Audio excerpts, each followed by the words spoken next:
domingos.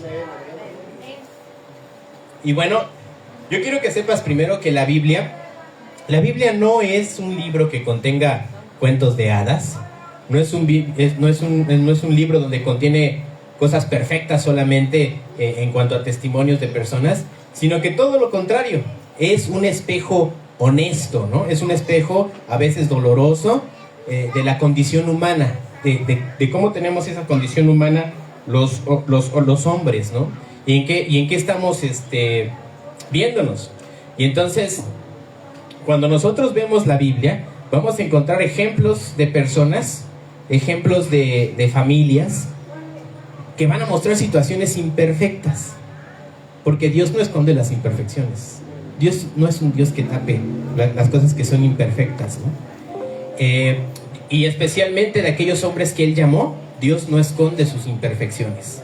Al contrario, Él expone las llagas, Él expone sus errores de crianza, sus traiciones, sus crisis familiares para nuestra enseñanza, para que aprendamos y para que sepamos cómo resolver situaciones similares.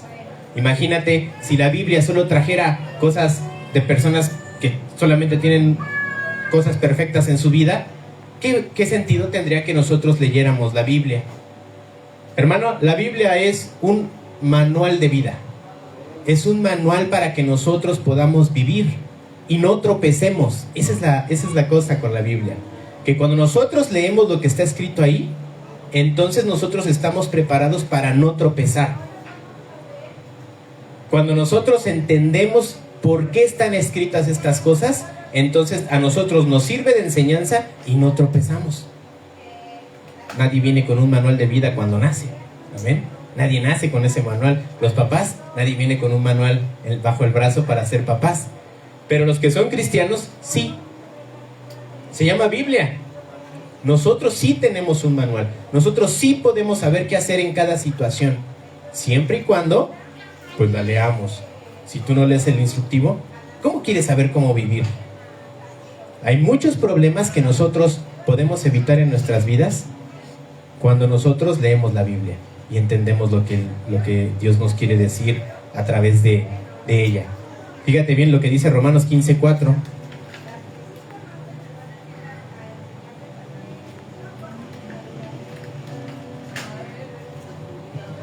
Romanos 15:4 dice: porque las cosas que antes se escribieron, para nuestra enseñanza se escribieron, para que por la paciencia y por la consolación de las Escrituras tengamos esperanza.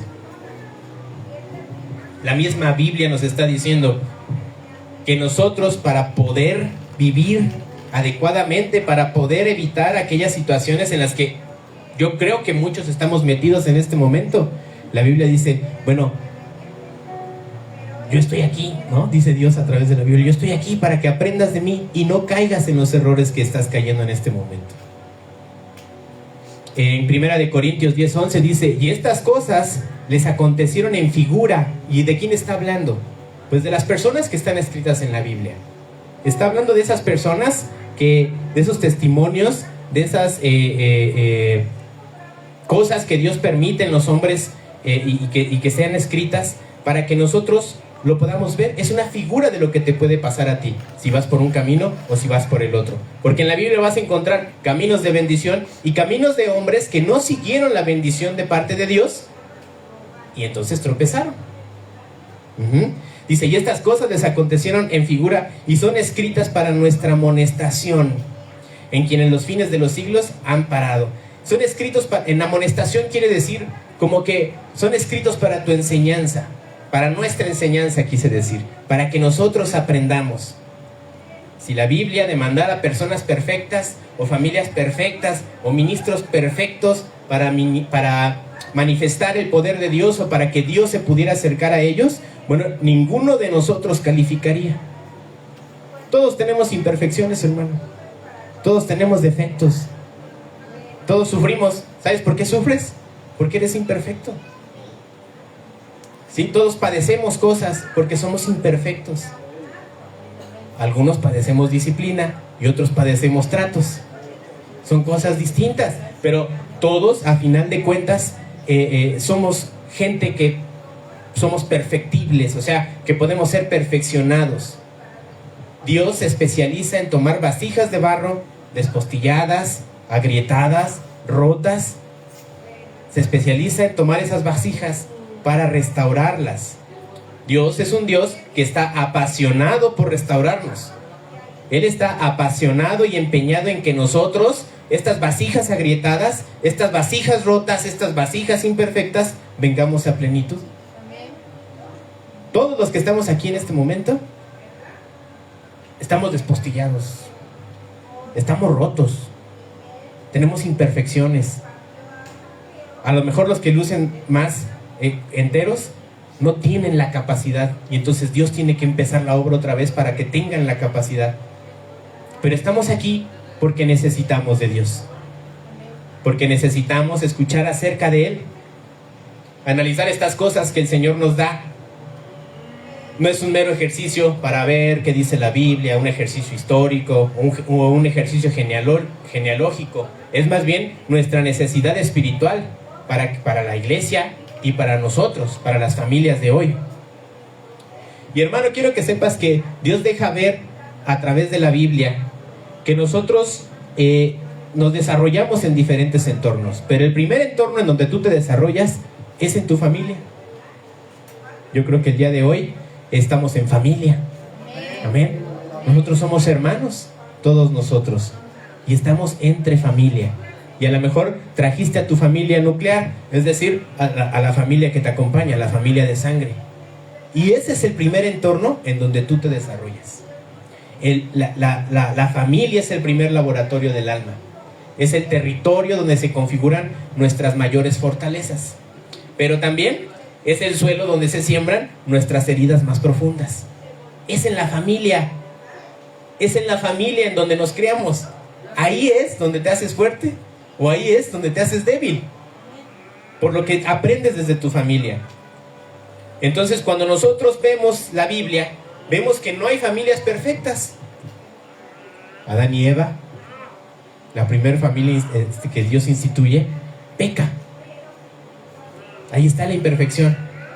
Y si seguimos viendo Noé, la familia de Noé, tú puedes ver cómo después del diluvio hay situaciones familiares que pasan en su vida que hace que destituya a uno de sus hijos, por ejemplo, de la primogenitura. Que Noé es el que dice: y el mayor servirá al menor. Y si sigues avanzando, podemos ver a Abraham y cómo vivía en Canaán, y la familia que tenía, y cómo era disfuncional. Y el día de hoy quiero llevar o dirigir nuestra mirada a un personaje de una familia que está descrita en la Biblia, no para juzgar necesariamente a la distancia sus errores, sino para entender cómo la gracia divina se abre paso a través del desorden, se abre paso a través de las cosas mal fundamentadas en nuestras casas, y la gracia divina entra y la corrige. Si logramos comprender que Dios no necesita un entorno libre de conflictos para hacernos crecer, entonces hallaremos la fe necesaria para creer que Él puede tomar estas vasijas agrietadas y, bueno, puede tejer con ellas un plan de redención y de victoria. La familia de José no era el modelo del cuadro perfecto. Era una mezcla compleja, más bien desordenada, ¿no? Producto de costumbres, de distorsiones y de decisiones carnales del pasado. Yo quiero que sepas que la perfección no se manifiesta en el Antiguo Testamento, en ninguna de sus etapas. Desde antes de la ley, la cosa estaba ya desordenada. Son ejemplos de desorden, todo lo que está antes de la ley. Eso es la verdad. Cuando vamos al libro de Jueces, ese es la cúspide del desorden, y después viene la ley que antecede al orden, porque el orden es con Cristo. Amén. Entonces, nosotros vamos a tener un verdadero orden en nuestras vidas cuando vengamos a Cristo. Pero quiero que sepas que cuando nosotros vemos las familias del Antiguo Testamento, todas van a tener esta característica. Va a ser una mezcla compleja, desordenada, que va a traer costumbres a las vidas de las personas, que va a traer decisiones carnales del pasado, y que las vamos a ver reflejados en su hogar mal. Por ejemplo, la familia de Josué era un hogar compuesto por 4 madres bajo el mismo techo. Estaba Lea, estaba su hermana Raquel y sus siervas Bila y Silpa. las 4 le dieron hijos a Jacob, ¿no? Entonces imagínate esta situación, una situación en donde había una atmósfera cargada de competencia por la figura paterna, había celos entre hermanas, había diferencia de edades muy extremas entre los hermanos, había un cúmulo de resentimientos ahí entre todos ellos a causa de las decisiones que había tomado Jacob. Uno puede decir, bueno, todo esto Dios lo ocupó para bendición, pero no es el orden que Dios quería que se tomara. No es el orden. Muchas veces, a pesar de nosotros, Dios nos bendice, porque Él es fiel, aunque tú seas infiel. Y eso no quiere decir que estés caminando bien. Eso más bien quiere decir que Dios tiene misericordia para contigo. Y eso siempre debe de estar en tu mente bien. No creas que porque recibes la bendición de Dios, tú ya estás caminando perfecto y que por eso la estás recibiendo. Ese es un error común de orgullo humano, porque eso no es así. Muchas de las bendiciones que tú recibes es por la misericordia de Dios, porque Dios ha tenido misericordia contigo. Bueno, en la familia de José había competencia. Fíjate lo que dice Génesis 31. La competencia siempre va a empezar por la envidia.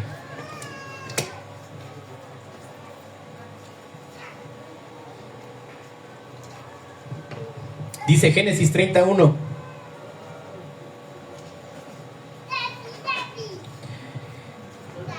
Y viendo Raquel que no daba hijos a Jacob, tuvo envidia de su hermana. Y decía a Jacob, dame hijos, o si no, me muero. Ve este reproche que le está haciendo esta Raquel a Jacob. Y este era el ambiente cotidiano donde se crió José. Esta clase de discusiones, esta que deja ver la Biblia aquí, era la constante en la vida de Jacob. Era una vida llena de estas cosas, porque para que ya tuviéramos este nivel de reclamo, quiere decir que Raquel y Lea, siendo hermanas, pues no se llevaban del todo bien. Y entonces vamos a ver aquí un ambiente hostil. Una familia que está creciendo y que está desarrollando a sus hijos en un ambiente de competencia. Un hogar gobernado por la envidia, por la comparación. Ah, que yo tengo más hijos de él. Ah, que yo tengo menos. Ah, pues sí, pues ahora yo le voy a dar a mi sierva para que tenga más hijos. Y esa competencia constante que tenía Raquel con Lea hace que este ambiente en tu familia, que puede estar en tu familia, a lo mejor, bueno, estoy seguro de que aquí nadie está viviendo la situación de Jacob, de Raquel y de Lea, pero sí hay competencia entre la familia, a veces entre los hermanos. Con este ejemplo, con este sencillo ejemplo, podemos ver que las familias descritas en la Biblia no son ni de cerca familias perfectas. Y en este tiempo, las familias tenemos problemas vergonzosos, que a veces quisiéramos enterrar y que nadie se enterara. ¿Quién no tiene problemas en su casa? ¿Quién no tiene hijos rebeldes de repente? ¿Quién no tiene padres enojones, por ejemplo? Esposa rebelde. ¿Quién no tiene ese tipo de problemas, ¿no? Un marido a lo mejor desanimado, que no quiere hacer las cosas del Señor. O tal vez una esposa que no necesariamente está entrando en el orden. Y todos tenemos un problema distinto en nuestras vidas. Todos tenemos un problema distinto en nuestras familias. Pero todos con problemas a final de cuentas. Y hermano, muchas veces venimos a este lugar y escuchamos que la solución es Cristo y ven con Cristo. Pero son palabras que te entran por un oído y te salen por el otro. Y prefieres irte a sufrir con tu familia sin traerla al Señor en vez de venir a las soluciones. En vez de venir a que vengan a los pies del Señor y entonces podamos corregir esos defectos. Hermanos, hay secretos que están guardados en el núcleo de la familia. Hay cosas que solo la familia sabe y que te gustaría esconderlo, que te da vergüenza. Y a veces nos avergonzamos de la historia de nuestra familia o de los problemas de nuestro hogar. Pensamos que nuestra disfunción hace que no califiquemos para llevar a Dios en nuestros hogares, o que por eso se están bloqueando las bendiciones de Dios, o tal vez pensemos que podemos ser juzgados, o simplemente que no tener esa familia que Dios espera que tengamos hace que no encajemos dentro de la iglesia. Pero hermano, la historia de José nos va a enseñar o nos va a demostrar que Dios entra en el desorden de tu familia, de tu casa, para tejer un plan perfecto en donde seremos verdaderamente bendecidos como familia. Y eso es lo bonito de Dios, que Dios no busca destruirte, que Dios te toma de donde estés, así estés en el suelo, te toma y te empieza hasta parecerte lo más posible a Cristo, lo más que tú te dejes parecer a Cristo. Esa respuesta es tuya. ¿Qué tantos problemas quieres tener innecesarios? Porque hay problemas que debes de tener necesariamente. Dios te prueba para aprobarte, por ejemplo. ¿Qué tantos pruebas quieres tener? Yo muchas, porque sé que prueba tras prueba, entonces Dios me va aprobando cada vez más. ¿Qué tanta disciplina quieres tener? Ninguna. Porque la disciplina es para el que no entiende el propósito, para el que está en una cosa contraria a Dios, y entonces viene disciplina de parte de Dios a ti. Y es un problema que no está hecho para probarte, está hecho para corregirte. Prueba y disciplina, cosas distintas aunque parecidas. ¿Qué tanto de verdad está habiendo de Dios en tu vida, en tu familia? Jacob repitió muchos patrones destructivos que él sufrió en su infancia con sus propios padres. Jacob comete los mismos errores que Isaac, podría decirlo yo, dentro de su familia. Yo quiero que sepas que Jacob tenía un hermano gemelo. Tú lo has leído. Bueno, son cuates, ¿no? Era Jacob y Esaú. Nacieron en el mismo parto. Esaú nació primero y después nació Jacob. Pero el error de Isaac fue que él empezó a tener preferencia por Esaú.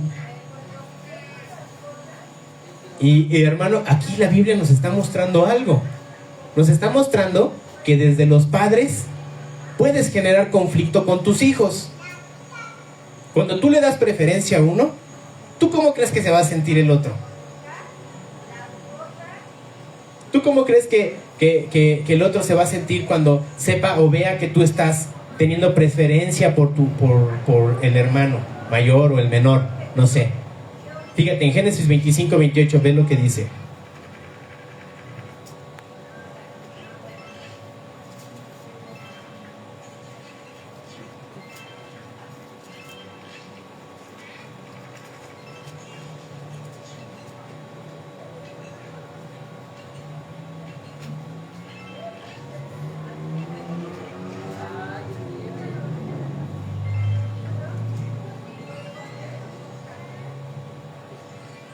¿Qué dice?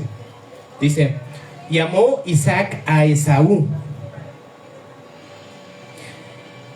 porque comía de su casa, mas Rebeca amaba a Jacob. Y aquí vemos un doble error. Primero el padre, la cabeza del hogar, teniendo preferencias por un hijo, por el más fuerte en este caso, ¿no? Esaú, que era cazador, que era un hombre robusto, ¿no?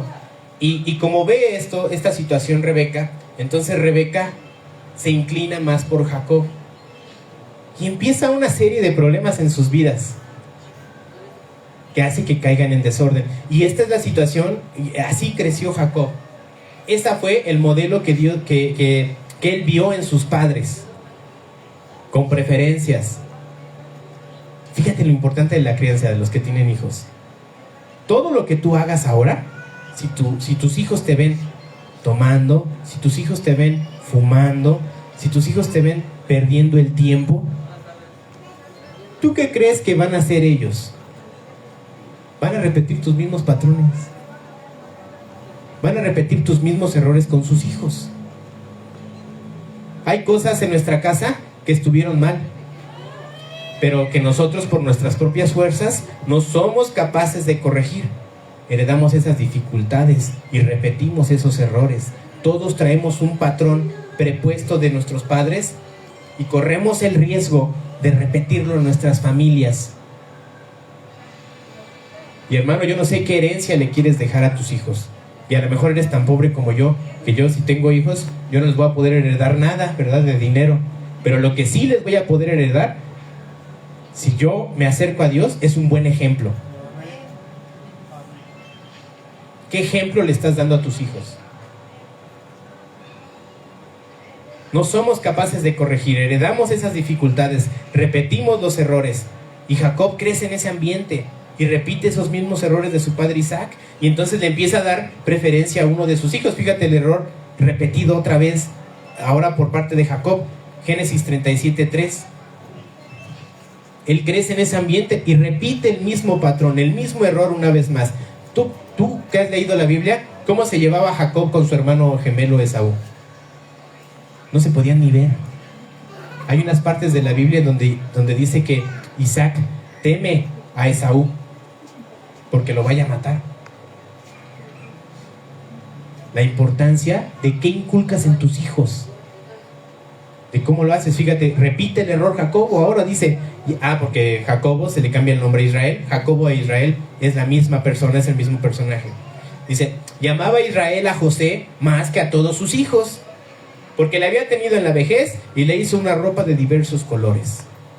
Otra vez el mismo error. A pesar de que él lo había vivido y vio cómo ese error de parte de su padre hizo que él y su hermano se llevaran mal porque empezaron a competir por todo, él agarró y repite el mismo patrón. ¿Y tú cómo crees que resultaron las cosas ahora? Iguales. Yo quiero que pienses cómo fue tu vida y cómo es tu vida familiar, y que veas aquellas cosas que no te gustan o con las personas que no te llevas bien. Y entonces la prédica no es para que le eches la culpa a tus papás. La prédica es para que tú quites esas cosas de ti y no se las transmitas a tus hijos. Rompas con el patrón. A lo mejor en tu casa pues tenías un montón de cosas que haces y dices, bueno, es que yo soy así porque así fueron conmigo. Yo soy seco con mis hijos porque mi papá fue seco conmigo. Pues rompe el patrón. Aquí no estás para repetir los errores de tu familia. Aquí estamos para corregir, para romper patrones, para hacerlo como Cristo lo haría. Amén. Ese patrón es una constante aún en nuestros días, de preferencias familiares. Mira, yo estuve investigando, perdón, no lo apunté, pero leí un estudio familiar que demuestra que hasta un 70% de los padres experimentaron cierta inclinación o favoritismo hacia un hijo en particular, ya sea por el orden de nacimiento, por la personalidad o por los logros. Decía un hermano, tenía 2 hijos y uno se le acercó, el menor, le dijo, papá, ¿tú a quién quieres más? ¿A mi hermano el mayor o a mí? Le dijo, no, hijo, yo te amo a ti y a mi campeón igual.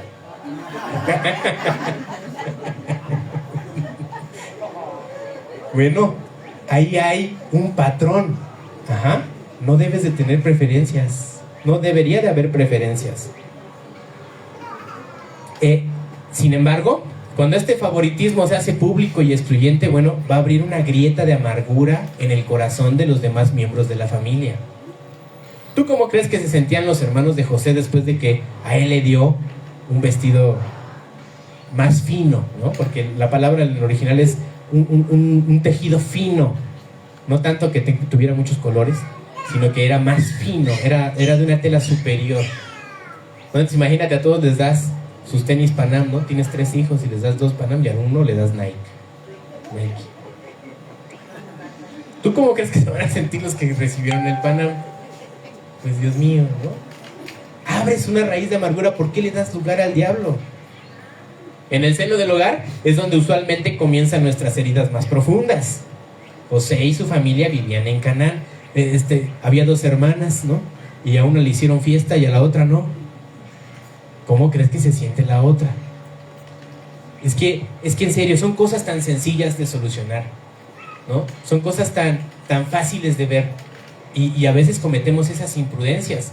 Es en el hogar en donde se hacen esas heridas. Y después esas personas crecen con amargura. Y esas personas ya no se logran igual. José y su familia vivían en Canaán, era una zona ahí de Medio Oriente. Bueno, ese era su entorno inicial. Y en el entorno inicial es donde somos expuestos a las debilidades de los demás y también a nuestras debilidades. Entonces, el favoritismo visible de Jacob lo que hace es que genera un muro de rechazo y de odio contra José. Porque no solamente es que tengas la preferencia de papá y que tus hermanos se van a amargar, sino que la van a agarrar contra esa persona, ¿no? Contra el hijo que creen que es el consentido. Este favoritismo pasa así. Mira, en Génesis 37:4.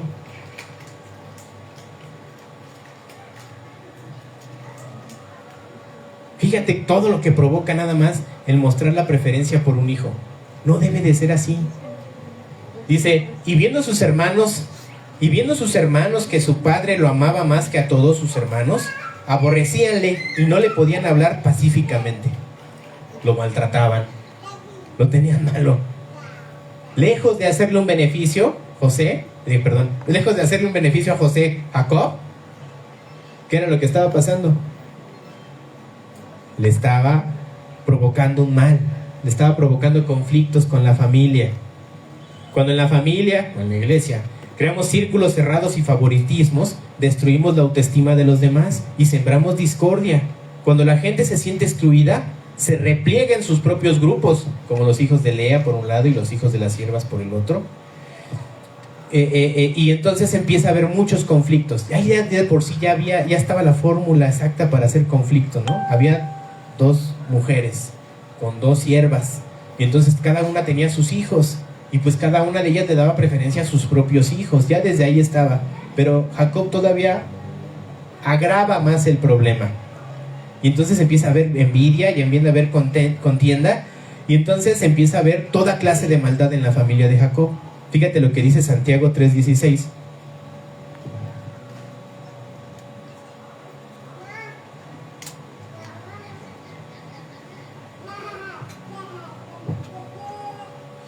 Santiago 3:16 dice, porque donde hay envidia y contención, ahí hay perturbación y toda obra perversa. ¿Quién empezó la perturbación o quién provoca en la familia de Jacob la perturbación y toda obra perversa? La respuesta del simple podría ser el diablo. Pero ¿sabes qué? Ahí no tuvo nada que ver el diablo. Yo creo que el diablo estaba distraído en otra cosa. Ahí fue Jacob. La imprudencia de Jacob provoca que en su familia haya perturbación y empieza a haber obras perversas. La falta de educación. Si tus hijos se comportan mal, es tu culpa. ¿Qué les estás enseñando? ¿Qué ellos lo que están viendo en ti? ¿Qué ven en ti? ¿Qué estás haciendo?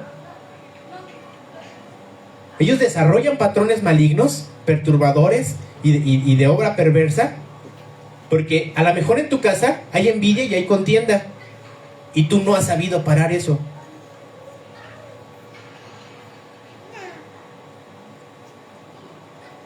Bueno, después de este error, José recibe una revelación genuina de parte de Dios, pero como José estaba mal educado, porque José era como un niño consentido, no tiene prudencia, él carece de sabiduría, carece de madurez, es un muchacho sobreprotegido por Jacob, es un muchacho que le dejan hacer lo que quieran prácticamente, y aunque él medio tiene comportamiento, pues pareciera ser de buen niño, no tiene la base para poderse comportar adecuadamente. Y entonces José tiene un sueño. Tú conoces la historia, por eso nada más estoy hablando de cosas puntuales. José tiene un sueño. Génesis 37:5 dice que José soñó un sueño y se lo contó a sus hermanos. Y entonces esto, en vez de provocar como algo bueno, porque era un sueño de parte de Dios, este sueño es real, esto se lo manda Dios a José, pero lejos de provocar algo bueno, dice que cuando sus hermanos escucharon ese sueño, lo aborrecieron más todavía. En Génesis 37:7 dice el sueño de José, dice, he aquí que atábamos manojos en medio del campo, y he aquí que mi manojo se levantaba y estaba derecho, y que vuestros manojos estaban alrededor y se inclinaban al mío. Y este era el contenido de su primer sueño profético, el cual contó a sus hermanos sin medir la consecuencia. Bueno, este sueño quiere decir que sus hermanos le iban a servir a él. Y entonces este muchacho, pues todo muchacho, ¿verdad? Imprudente, en vez de contarlo o de esperar la confirmación de parte de Dios, este sueño Dios se lo dio a José para él, para que él supiera cuál era el propósito. Pero como le gustó, va y se lo cuenta a sus hermanos. Y entonces dices, todos ustedes, es como si les dijeran, todos ustedes me van a servir a mí. Así. Entonces, no todo lo que Dios te muestra a veces es para ser publicado de inmediato. Tienes que tener mucha prudencia. A veces la prudencia exige callar. José restregó este sueño profético en una herida que ya estaba abierta, de celos, que ya sangraba en el corazón de sus hermanos, y él va y mete el dedo en la llaga, como quien dice todavía. Aquí en esta etapa de José era un imprudente. No tenía la sabiduría desarrollada a causa de la sobreprotección, a causa de que era el consentido de la familia. ¿Ven cómo eso hace daño? O sea, lejos de beneficiar a tu hijo el que más quieres, lejos de hacerle un bien, le estás haciendo un mal. Proverbios 10:19, fíjate, esto no lo aprendió José, esto era lo que debía de haber hecho. Dice, en las muchas palabras no falta el pecado, mas el que refrena sus labios es prudente. ¿Qué le faltaba a José? Prudencia. Proverbios 13:3 dice, el que guarda su boca, guarda su alma, mas el que mucho abre sus labios, tendrá calamidad. Hay que aprender a cerrar nuestra boca, y le debes de enseñar a tus hijos a cerrar la boca. Prudencia. Santiago 3:2 dice, porque todos ofendemos en muchas cosas. Si alguno no ofende en palabra, este es varón perfecto, capaz también de refrenar con freno todo el cuerpo. Evidentemente, esta no fue una enseñanza que le dio Jacob a su hijo José. Él despotricó inmediatamente lo que Dios le había hecho soñar. No entendía el propósito, ni él mismo entendía el propósito en ese momento de José. Pero Dios tenía un plan, ¿no? José no tuvo esa prudencia, era un niño consentido. Seguramente Jacob no acostumbraba a reprenderlo cuando él se portaba mal, sino que lo sobreprotegía, o si lo disciplinaba, eran como unas palmaditas, ¿no? Ándele, ya no lo vuelva a hacer.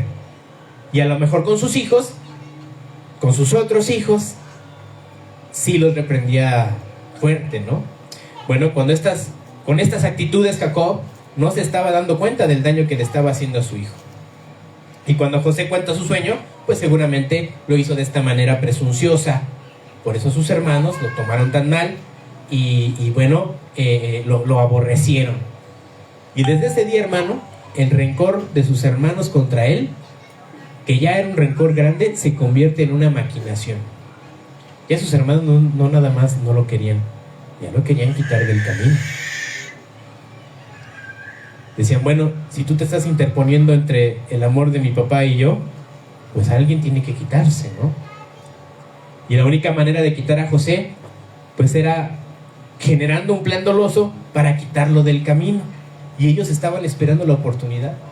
La Biblia cuenta que un día Jacob mandó a José a que viera cómo estaban sus hermanos en el campo. Aquí podría señalarte algo. ¿Qué hacían todos sus hermanos en el campo? Trabajando. ¿Y qué hacía José en su casita? Pues descansando, ¿verdad? ¿Era el consentido? Pues sí. ¿Le faltaban esas herramientas? Sí, también. Es que no se le vaya a manchar el vestido. Está tan bonito, ¿no? Su efod, que no se le vaya a manchar en el campo. Quédate aquí, mijo. Y entonces Jacob dice, bueno, ve a ver, José, cómo están tus hermanos trabajando y me traes la noticia y te me regresas. Y entonces José va y los busca, y en Génesis 37:18 dice,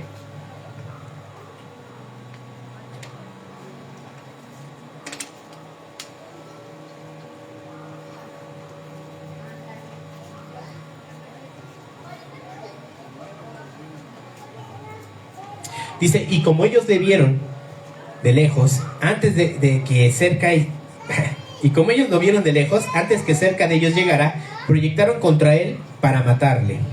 Dice, y dijeron el uno al otro, he aquí, viene el soñador, ahora pues venid y matémosle y echémosle en una cisterna y diremos, alguna mala bestia lo devoró y veremos ¿qué serán de sus sueños? Y aquí está la maquilación hecha carne, ¿no? Y aquí empieza el propósito de Dios a cumplirse realmente. Esta fue la oportunidad que ellos hallan en el campo para silenciar definitivamente al soñador y a sus sueños. El plan de ellos era terminarlo, pero Rubén les dijo que no lo hicieran. Rubén, el mayor de todos, dice, bueno, como que le entra angustia y dice, no lo maten. Y lo aventaron a la cisterna. Y la cisterna generalmente tiene agua, pero para la mala suerte de los hermanos no tenía agua ese día. Estaba seca.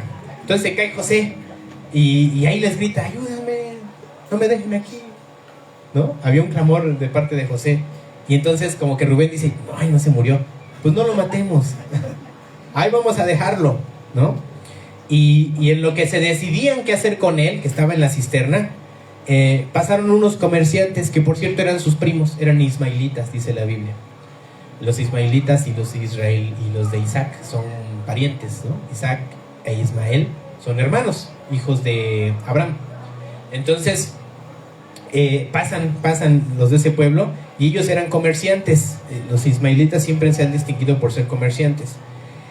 Y se les ocurre y dice, bueno, pues si no lo vamos a matar, pues por lo menos hay que sacarle provecho. Y se los venden a los ismaelitas como esclavo a su propio hermano, no sin antes despojarle de su túnica de colores.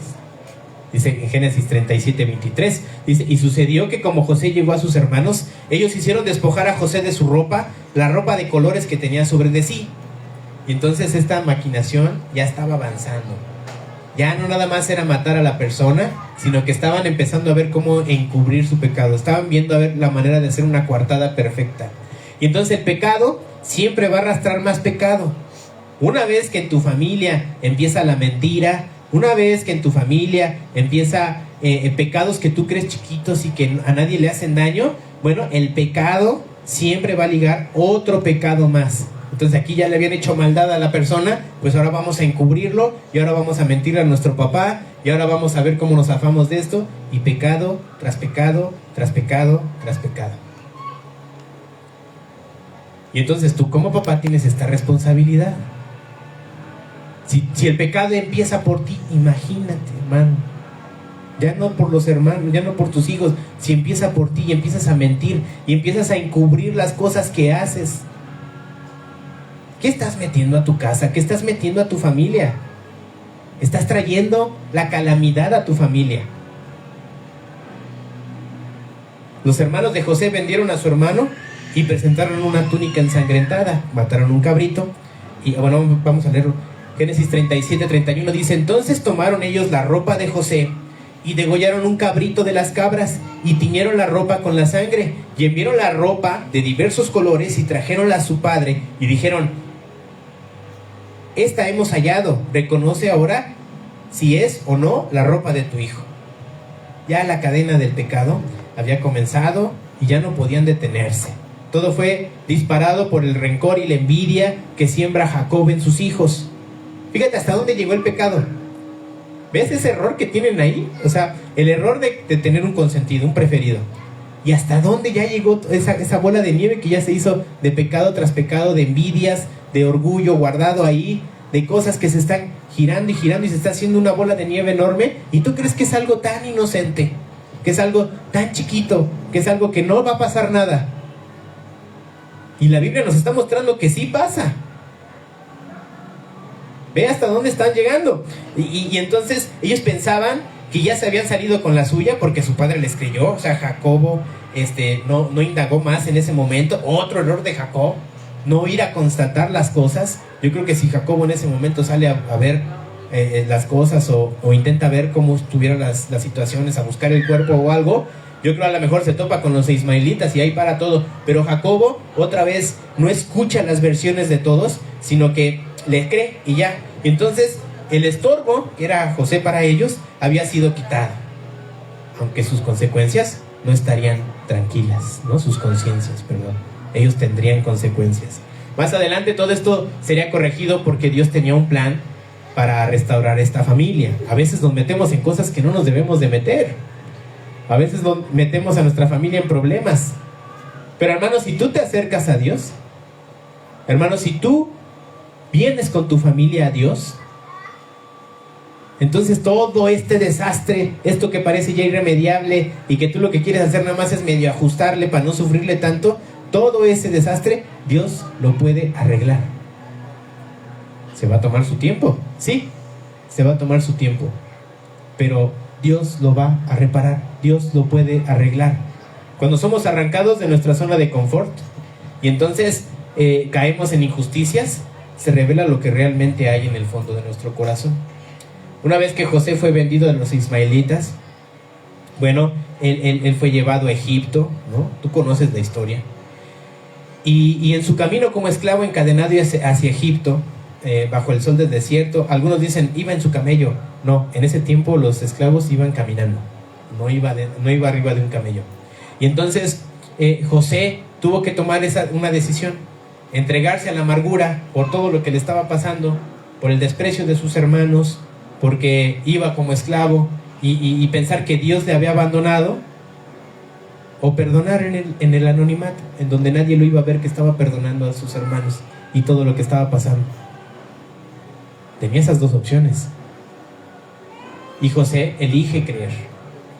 José elige creer en el camino que su abuelo Abraham le había puesto. Y entonces la Biblia registra que la presencia de Dios estaba con él desde que llegó a Egipto. Dice Génesis 39:2, mas Jehová fue con José y fue varón próspero y estaba en la casa del señor, de su señor el egipcio. Bueno, a veces en medio de ciertas situaciones sentimos que Dios está lejos de nosotros. Esto no se debe a que Él se aleje de nosotros, sino que nosotros tomamos actitudes que nos separan de Él.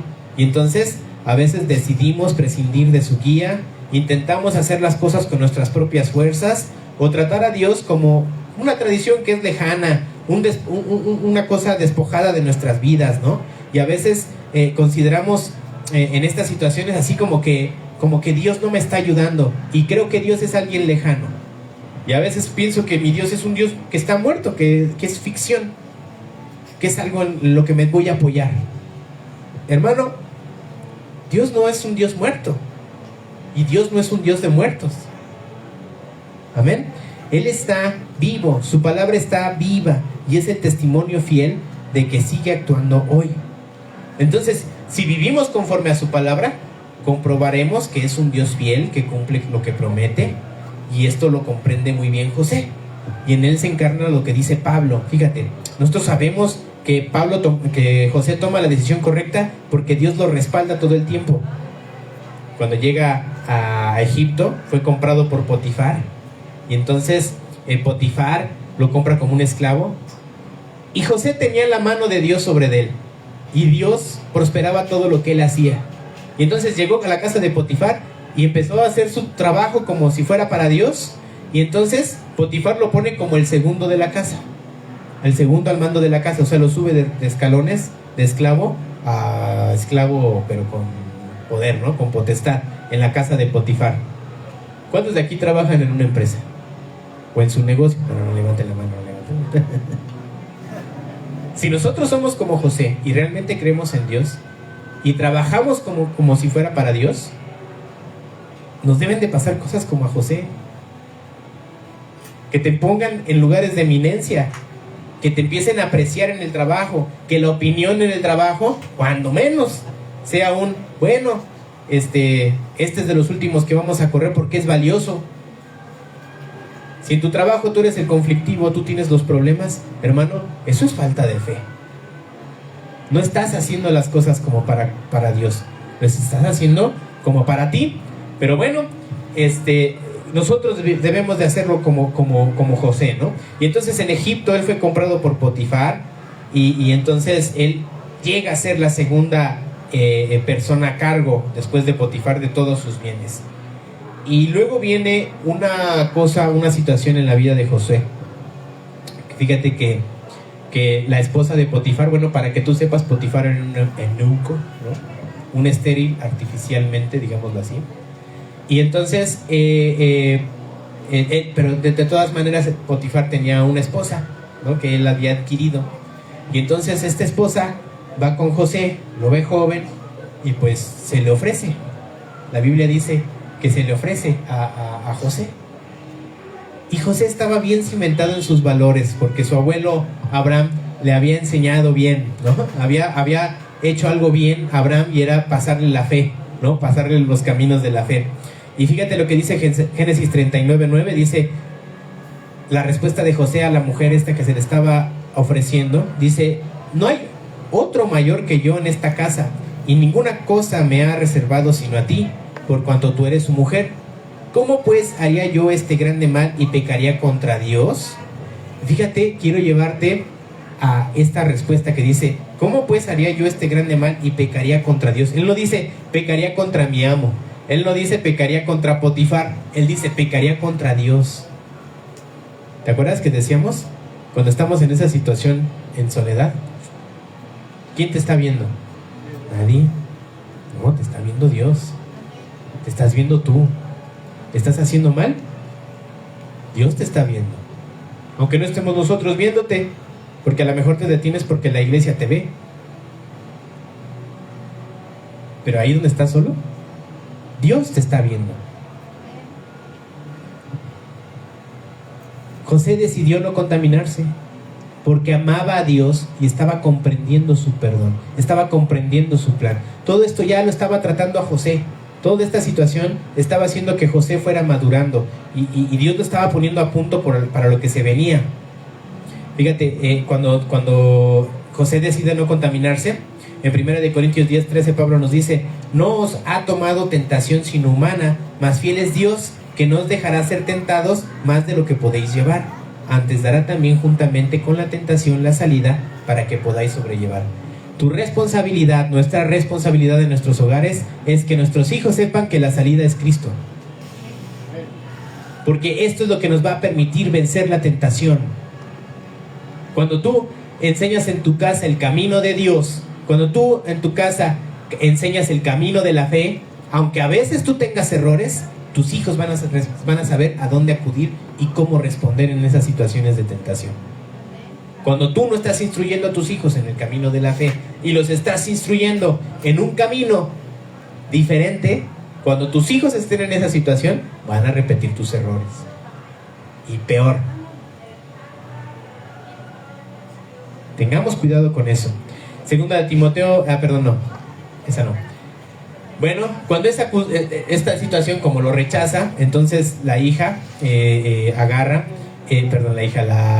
la esposa agarra y termina por denunciarlo como si fuera violación, ¿no? Como si intentara haberlo violado José a ella.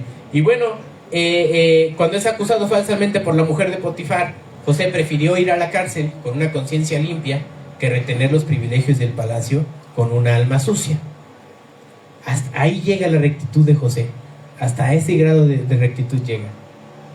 Yo no sé qué hubieras hecho tú en esta situación, pero yo creo que a lo mejor ya te hubiera dado un poquito de miedo cuando te están denunciando por acoso sexual, por ejemplo, ¿no? Y entonces José prefiere ir ahí y no maldice a la persona. Si tú te das cuenta en la historia, él no se defiende, él deja que Dios lo defienda. 1 Pedro 2:23 dice: el cual le maldecían no retornaba maldición, cuando padecía no amenazaba, sino remitía la causa al que juzga justamente. A veces nosotros estamos en una constante pelea por pelear nuestros derechos, nuestras cosas. Pero acuérdate de esto: deja todo en las manos de Dios. Él juzga justamente. Y esto va a librar tu alma. Esto va a limpiar tu conciencia. Esto va a hacer que tú tengas menos problemas en el sentido de estrés. Deja las cosas en las manos del Señor. Haz lo que tengas que hacer, pero deja las manos en las cosas del Señor. Como José. Fíjate lo que pasa después. José en la cárcel conoce a dos personas, un copero y a un panadero. Les revela sus sueños, les dice qué es lo que soñaron, y a ellos dos los sacan de la cárcel, y José sigue en la cárcel. Y José sigue en la cárcel ahí. Después de haberle revelado sus sueños a esos dos, José estuvo muchos años en la cárcel. Génesis 39:21 dice que aún en la cárcel, José fue subido a posición de eminencia. Fíjate, dice, mas Jehová fue con José y extendió a él su misericordia y dióle gracia en ojos del principal de la casa de la cárcel. Y el principal de la cárcel entregó en mano de José todos los presos que había en la cárcel. Todo lo que hacía ahí, él lo hacía. O sea, el responsable de la cárcel le delega la responsabilidad a José. Porque José era un hombre diligente, era un hombre que siempre se la pasaba trabajando como si fuera para el Señor. Y fíjate, podía haber tomado la actitud de, bueno, ya estoy en la cárcel, y bueno, pobre de mí, ¿no? Se podría haber quedado llorando en el suelo de la prisión, haciéndose el mártir. Pero bueno, él se levanta y empieza a bendecir el entorno en donde está con una excelente actitud de trabajo y de servicio, y por eso lo ponen en eminencia. Y hermano, a lo mejor estás en el peor de los trabajos que has tenido, pero es peor porque tú te lo estás haciendo peor, porque no estás actuando como José, por ejemplo, aquí, aún en la cárcel. Él estaba haciendo las cosas adecuadamente, las estaba haciendo como para el Señor. Entonces, ¿cómo vamos nosotros a hacer cuando estemos en un trabajo malo, que a lo mejor tú sientas que es un trabajo que está horrible? Hazla como para el Señor, y el Señor te va a poner en eminencia. Eclesiastés 9:10 dice, todo lo que te viniere a la mano para hacer, hazlo según tus fuerzas, las fuerzas de Cristo. Colosenses 3:23 dice, y todo lo que hagáis, hacedlo de corazón como al Señor, sabiendo que del Señor recibiste la compensación de la herencia, porque el Señor Cristo servís. Esto también funciona en la familia. ¿Te tocó una familia más o menos? ¿Te tocó una familia regular zona o te tocó una familia excelente? Depende de ti. Si tú en el momento que yo te dije esto, en tu mente se vino, me tocó una familia regular porque tiene muchos defectos, eso depende también de ti. Ajá. Como José, ¿cómo convierte el entorno de una cárcel en algo bueno? Por su diligencia. ¿Cómo vas a convertir el entorno de tu familia en algo bueno? Con tu diligencia. Ajá. A veces nos la pasamos quejándonos y decimos, no, qué mala familia me tocó, el esposo que tengo, los hijos que Dios me dio son bien rebeldes, y empezamos a quejarnos y a tirarnos al suelo y a hacernos los mártires. Esa es la actitud que pudo haber tenido José en la cárcel, pero no la tomó. Eso no es lo que él hizo. Él agarró, se levantó y diligentemente hizo lo que tenía que hacer hasta que convirtió el entorno de la cárcel en un entorno de bendición. Eso depende de ti. ¿Quieres que tu familia sea un entorno de bendición? Pues sigue a Cristo. Haz lo que tienes que hacer. Eso depende de ti. Bueno, ya en la cárcel José conoce al panadero y al copero del rey, como te decía, y entonces le revela sus sueños, y a uno le dice que se va a morir y el otro que va a salir. Y bueno, después de 2 años, tras pasar 2 largos años de olvido injusto, el faraón también tiene un sueño profético y nadie se lo puede revelar. Y entonces el copero se acuerda de José y dice, yo me acuerdo que hay uno en la cárcel que revela los sueños. ¿Por qué no te lo traen? Para que lo veas. Después de años, Y entonces Génesis 41:9 dice, entonces el principal de los coperos habló a Faraón diciendo, acuérdome hoy de mis faltas. Y entonces llega José ante el Faraón y con profunda humildad, y esto lo quiero destacar, con humildad José le revela el sueño al Faraón. Fíjate el cambio de actitud. Una vez que Dios ya moldeó a José, ya no fue imprudente como con sus hermanos, que fue y les fue a presumir el sueño que él había tenido, sino que ahora con humildad, ya frente al Faraón, le revela sus sueños y le atribuye toda la sabiduría a Dios al interpretar las vacas flacas y las espigas, que tú ya conoces esos sueños, ¿no?, que tuvo el Faraón. Entonces, por su fidelidad y su sabiduría, el Faraón lo promueve como segundo al mando sobre toda la nación. Ve hasta dónde llegó, de ser el hermano, el niño consentido ahí en Canaán. Después pasó a ser esclavo, pasó a ser preso, y después Dios lo pone hasta lo más alto que lo podía poner en ese momento, ser el segundo de Faraón. Y quiero que sepas que ser el segundo de Faraón no era cualquier cosa. En realidad, el título de Faraón lo tenía el faraón, pero el que ejecutaba todo era José, porque en ese tiempo así las cosas eran, ¿no? El otro estaba en su palacio, nada más haciendo ahí como que vivía bien, pero José era el que hacía todas las cosas. Él era el que gobernaba Egipto realmente. Ajá. Y entonces hasta eso lo pone, hasta ese punto de eminencia. Y le dijo Faraón a José: he aquí, yo te he puesto en Génesis 41, le dijo Faraón a José: he aquí, yo te he puesto sobre toda la tierra de Egipto. Y José recibe toda la potestad del faraón y gobernó con excelencia. Bueno, en Génesis 41:57 dice que la tierra empezó a tener hambruna, ¿no? El hambre empieza a azotar según el sueño profético del mismo faraón que le revela José. Y entonces esa hambruna llega hasta Canaán, hasta sus hermanos.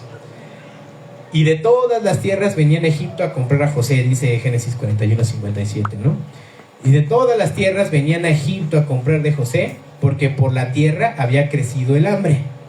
Y esta hambre alcanza a los hijos de Jacob y a Jacob. Y entonces en Génesis 42:6, dice que los hermanos de José bajaron a Egipto, porque pues Canaán está en el norte, ¿no? Entonces bajan a Egipto y se cumple el sueño de José. Fíjate.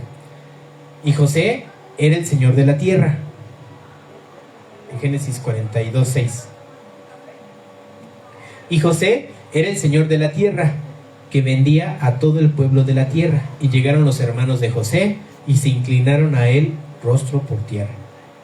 Y entonces los sueños que había tenido José en Canaán se cumplieron exactamente 13 años después de que él escucha esto. De que José sale de Canaán a que se muere Jacob, su padre, son 20 años. 13 años para que se cumpla el sueño y 7 años más para que se muera Jacob.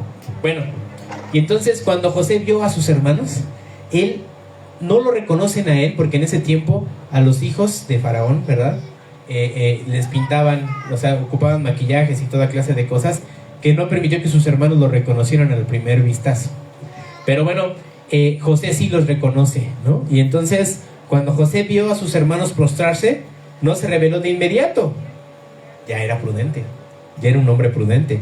Un hombre imprudente en ese momento a lo mejor pudo haber dicho: ya ven, el sueño que les dije allá, miren, ya se está cumpliendo, todos ustedes. Pero él aplicó prudencia, había aprendido la lección.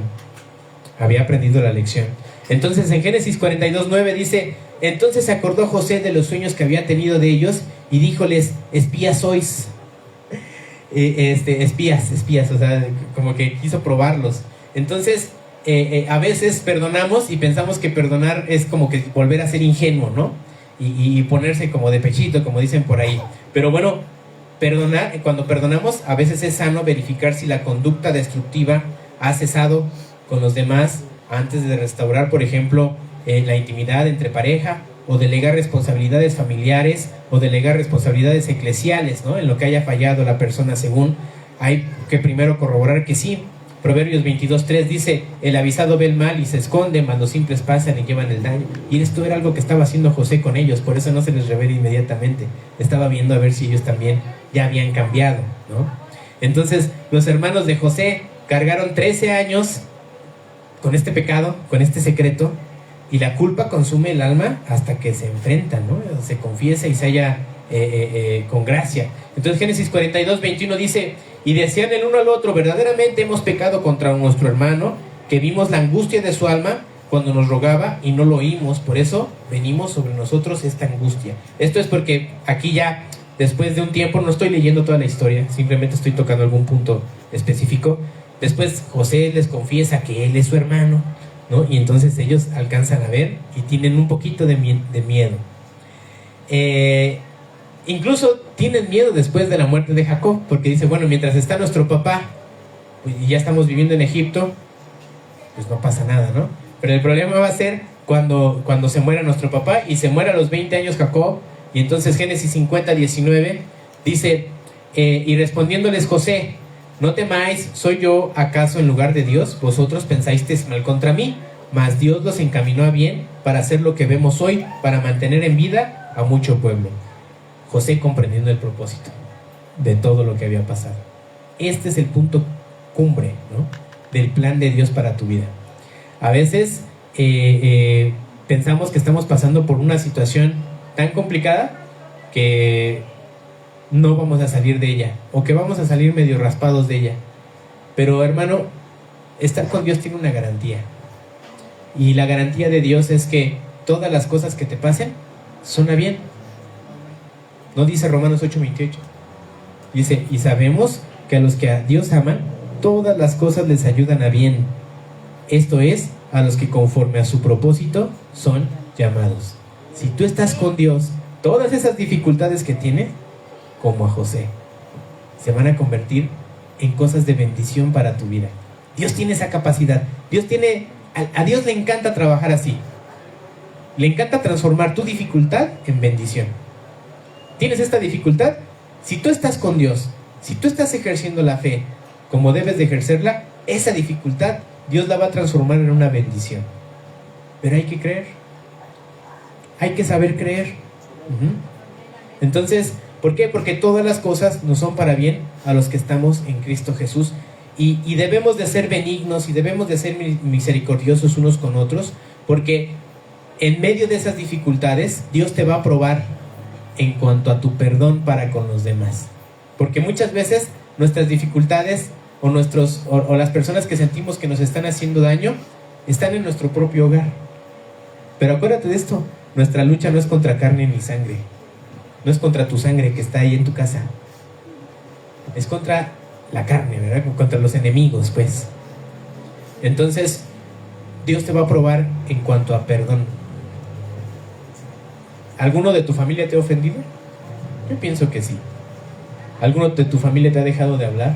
¿Alguno de tu familia te ha dejado, te ha hecho alguna grosería? Probablemente sí.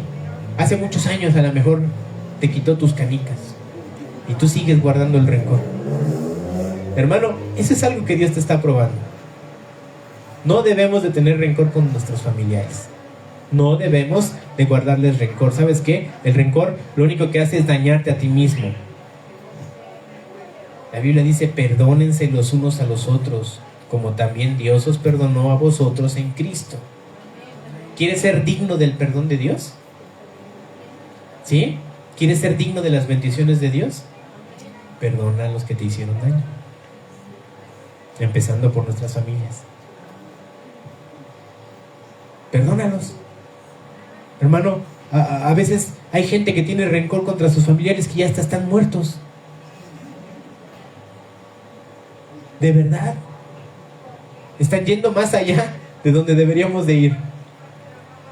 José pudo haberles guardado rencor todo este tiempo, todos estos años a sus hermanos, y esperar el momento justo, él teniendo todo el poder y toda la capacidad de ejecutarlos. Y eso era lo que hubieran hecho ellos, porque por eso tienen miedo ellos. Pero José no, José perdonó. Y eso es lo que te hace merecedor de la bendición de parte de Dios. A lo mejor, vamos a ponernos de pie. Debemos de perdonar los unos a los otros. Vamos a ver tantito. A lo mejor los valores que te inculcaron en la familia, pues no fueron los adecuados. A lo mejor hay actitudes que tú tuviste, que te inculcaron en tu casa, ¿no? Actitudes malas de competencia, actitudes de estarse peleando, de demostrar quién es el mejor, ¿no? Tal vez esa fórmula que te dieron en casa desde pequeño, bueno, pues ahora te estás dando cuenta que no salió bien eso que pasó ahí en tu casa. Tal vez tus hijos te rechazan o no te quieren del todo por errores que has cometido tú. Tal vez tus padres no te quisieron como tú hubieras querido, o quizás los patrones que repetiste en el hogar que formaste terminaron por destruirlo, por destruir ciertas áreas de tu familia o completamente tu familia. Y a lo mejor tú te equivocaste. Yo no sé cómo vengan el día de hoy, pero el Señor sí sabe. El Señor sí sabe cómo vienes hoy. Y tal vez pues tú tienes heridas abiertas a lo mejor de alguna traición, de alguna falsa acusación. Tal vez piensas que tu familia está destruida o que ya no es lo que era antes. Tal vez a lo mejor estás esperando una disculpa de parte de ellos, pero hermano, hoy dar el primer paso está en tus manos. Hoy el restaurar con perdón está en ti. Hoy es el día para que empecemos de nuevo. Si hoy te encuentras ante los escombros de la historia de tu familia, recuerda esto: Dios no solo es el Dios de la Biblia, es el Dios de tu presente, es el restaurador de todo lo que el pecado intentó romper. El perdón, mi hermano, no es un signo de debilidad. El perdón no es un levantarle el castigo al que te hirió, es levantarte el castigo a ti mismo. Es un acto de valentía, es un acto grande que tú puedes realizar para unirte a los tuyos. Es el puente que Dios da, es el puente que Dios usa también para cruzar la brecha de días, de meses o de años de resentimiento. No permitas, hermano, que el orgullo te mantenga cautivo en el dolor del ayer. Si hay problemas hoy, Dios está listo para intervenir. Él es el mismo que sostuvo a José y que transformó su tragedia en un propósito glorioso. Y eso es algo que hoy quiere hacer contigo. Hoy, tu familia puede dejar de ser un campo de batalla para convertirse en un terreno fértil de restauración. No esperes que el otro dé el primer paso. Sé tú el instrumento de gracia. Suelta las cadenas del pasado y permite que el amor de Cristo sea el cimiento de tu nuevo hogar, de este hogar. Cristo dijo: venid a mí todos los que estáis trabajados y cargados, que yo os haré descansar. Vengamos a Él, entreguemos esas cargas en su presencia y verás cómo, donde hubo división, Él puede levantar un testimonio de unidad y de paz que va a perdurar por generaciones. Pero debes de confiar en Él. Este Dios, el Dios de José, el Dios que lo lleva por el desierto, por las cárceles, y lo lleva después a gobernar el reino más grande conocido en ese momento, es el mismo Dios que murió por ti en la cruz. Murió por ti a causa de tus pecados y hoy te dice: sígueme. Sígueme con toda tu familia. Y es el Señor que quiere que completes toda tu familia y que tu familia completa honre al Señor. Si tú quieres hacer a Cristo el Señor de tu vida y que tu familia sea restaurada, este es el momento. Cierren sus ojos. Cierren sus ojos. Si tú no has recibido a Cristo aún, si tú no has recibido a Cristo aún como tu Señor y Salvador, si todavía no has comprendido lo que Él ha hecho por ti en la cruz, si hoy es la primera vez que vienes a una iglesia cristiana, o si ya has venido pero nunca has recibido a Cristo, este es el momento. Ahí donde estás, cierra tus ojos. Cierra tus ojos y haz la siguiente oración. Señor, repite después de mí: Señor, el día de hoy comprendo tu sacrificio en la cruz. El día de hoy comprendo que he pecado contra ti y contra mi familia. Pero Señor, el día de hoy también te recibo en mi corazón. Cristo, quiero que seas mi Señor. Cristo, quiero que entres en mi alma y la gobiernes. Señor, enséñame a llevar bien mi familia. Señor, que podamos caminar juntos. Padre, a lo mejor me he alejado de ti, pero hoy quiero acercarme. En el nombre de Jesús. Si tú a lo mejor ya recibiste a Cristo, pero has estado muy alejado, este es el momento de renovar aquellas cosas. Yo te pido que ahora ores y que digas: cosas o que me acompañes en esta oración. Señor, queremos seguirte. Puedes agarrar la mano del que está a tu lado si quieres, especialmente si son de tu familia. Tómense de las manos.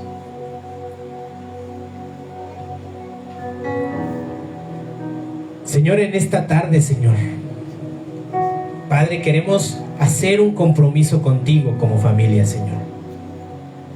Padre, en esta tarde, Señor, queremos rendir nuestro espíritu a ti como familia, Señor. Queremos hacer un compromiso contigo, Señor. Padre, que tú gobiernes nuestras familias, Señor.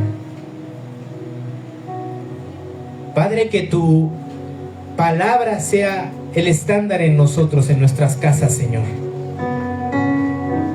Padre, que podamos servirte, como dice tu palabra, yo en mi casa serviremos a Jehová. Padre, que podamos acercarnos a ti todos los días como familia, Señor. Que no echamos en saco roto, Señor, todo lo que hemos escuchado, Señor, porque necesitamos de ti como familia, Señor. Necesitamos de ti, Señor, que toda esta calamidad que a lo mejor está pasando en mi familia, Señor, que sea para cumplir tu propósito, Señor. Padre, confiamos en que tú eres el Dios que transforma la calamidad en bendición, Señor.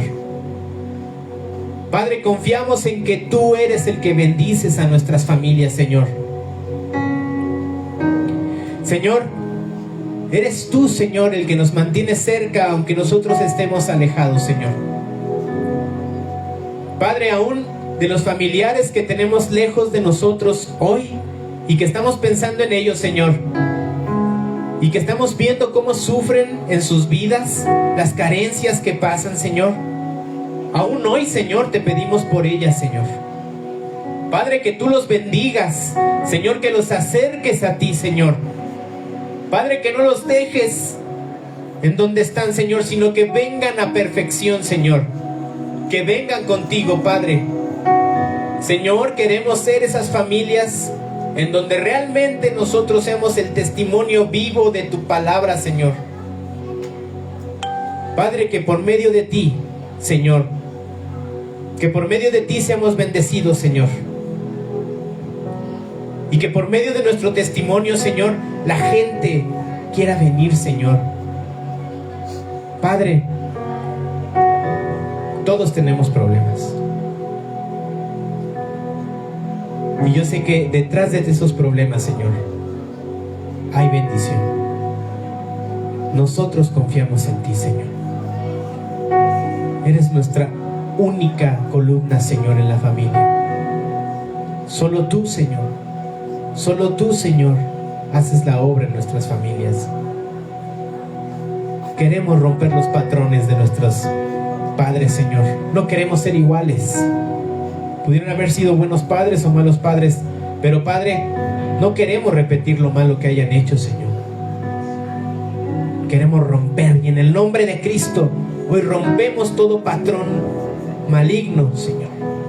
Todo daño a nuestras familias hoy lo rompemos en el nombre de Cristo Jesús. Y te preferimos a ti, Señor. Preferimos tus formas, preferimos tu modelo, Señor. Gracias, bendito Padre. Porque, Señor, tú eres el que toma a nuestras familias, a nuestros hijos. Y ellos van a estar cerca de ti, Señor. Padre, perdonamos a los que nos han hecho daño porque tú nos perdonaste a nosotros, Señor. Nos limpiamos de todo rencor, Señor. Toda ofensa, todo insulto, lo quitamos de nuestro corazón, Señor. Señor, somos limpios en tu nombre. No queremos llevar esas cargas. Gracias, bendito Dios, porque tú nos perdonaste, Señor, por cosas peores. Y ahora nosotros perdonamos a esas personas, Señor. Gracias, bendito Dios, por tu paz, por tu presencia en nuestras vidas. En el nombre de Cristo Jesús. Amén. Sí, Señor, gracias. ¿Le puedes dar una ofrenda de palmas a nuestro Dios? Aleluya. Gracias a Dios. Muy bien, pueden tomar su asiento, mis hermanos.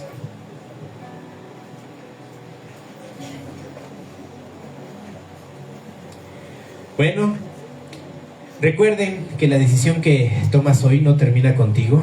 Es una semilla de libertad para que impacte a las generaciones que vienen, ¿no? Cuando tú rompes estos ciclos de amargura, cuando tú abrazas el perdón, no solo estás restaurando tu presente, sino que estás limpiando el camino para tus hijos y para tus nietos. Tal vez tú tuviste una vida muy difícil. Hay una forma de que para tus hijos y tus nietos no sea así.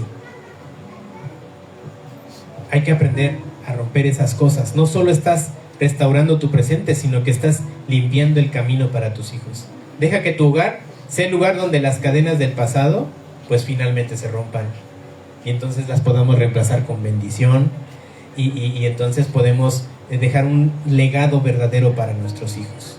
Dios no solo quiere sanar tu historia, sino que Él quiere usar tu vida como un testimonio viviente de que en sus manos lo que parecía irremediable se convierte en esta bendición que viene de Él y que es inagotable. Es tu decisión. Amén. Bueno, mis hermanos, pues el Señor les bendiga. Vamos a orar. Señor, te damos gracias, Padre, por estos momentos que tú nos dejaste tener como hermanos, Señor. Te pido, Padre, en el nombre de Cristo Jesús, que tú nos bendigas, Señor, que bendigas la obra de nuestras manos, Padre, y que tú seas el que haga la obra realmente en nosotros, Señor. En el nombre de Cristo Jesús te damos gracias. Amén.